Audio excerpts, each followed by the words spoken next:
Hey, what's up YouTube? It's MX7920, and thanks to Maddox, I am going to be explaining something creepy but cool.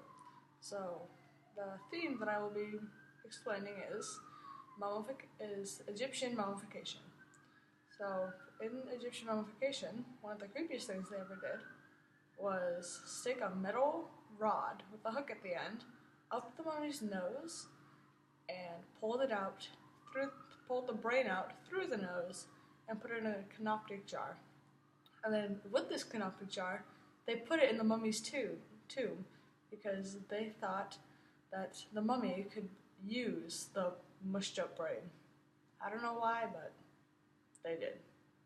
Also, there is a few cases where mummies were actually buried with animals in their wrappings with the cloth, not toilet paper by the way, but the cloth that wrapped them.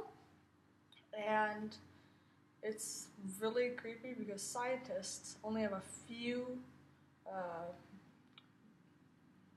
makings of this, and it's really weird because there are very few of these, and it just doesn't really make sense to why they do this.